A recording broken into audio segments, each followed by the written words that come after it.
来到了美国人的伤心之处。当年恐怖袭击911的地点现在变成什么样子了呢？我们去瞅瞅。变成了水池。2001年我还是个小 baby， 现在是你们的老 baby。来看看当年飞机撞大楼的地方，现在变成了一个水池。旁边是新的世贸大楼，更高更强更贵，70块钱一张票，我恐高不去。这里还有一个911纪念馆，一个造型独特的商场。哎呀呀，这什么造型啊？挺别致啊。像我们这样成熟的男人，读书人当然是先去博物馆学习历史知识啦。911纪念馆记录了当时怎么回事。2辆飞机撞大楼，大家都很熟悉。其实当时有4架，还有1架撞5角大楼，还有1架然后坠落到了一个荒郊野岭。这个走廊记录了当时世界人民得知这个消息的反应，都是啊我好怕怕，啊我好震惊，啊怎么会这样，啊吓死宝宝啦。大家来看，有各种各样的语言哦。当时我还是个小 baby， 看到这个消息我也觉得很震惊，那个场面确实让人震撼。这里还有一个大大的标语，没有一天能将你从时间的记忆中抹去。这个灾难型的纪念馆跟国内的南京大屠杀纪念馆好像有点类似，但是不同的是这个还要钱，33块钱一张票，国内的是免费的。这是个什么东西？当时我还以为是飞机上的什么残骸，但是看了介绍说这是原来世贸大厦上面那个塔上面的那个尖尖然后被削下来了。还有当时参与救援的消防车，看现在都成什么造型了。这里还有一块建筑残骸钢筋铁管子，这里还有当时救援的录像呢。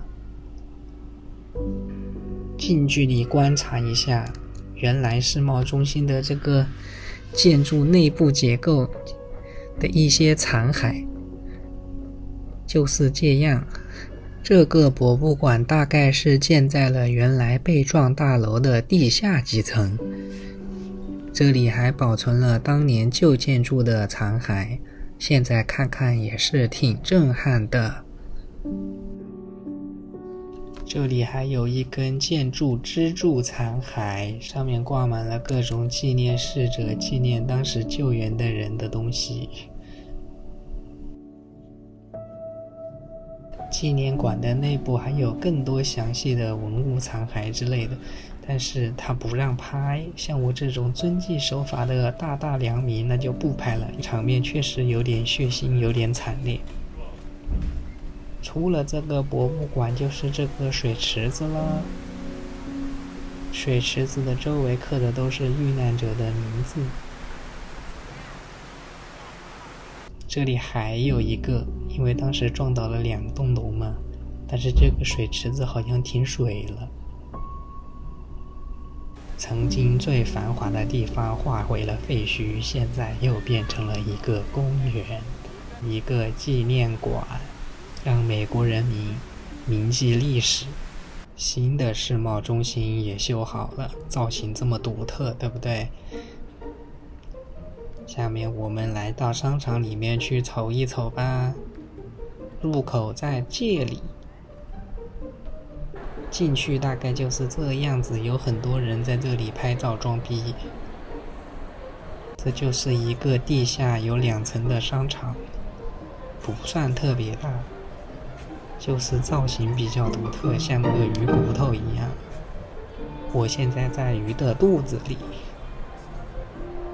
一共就这么2层。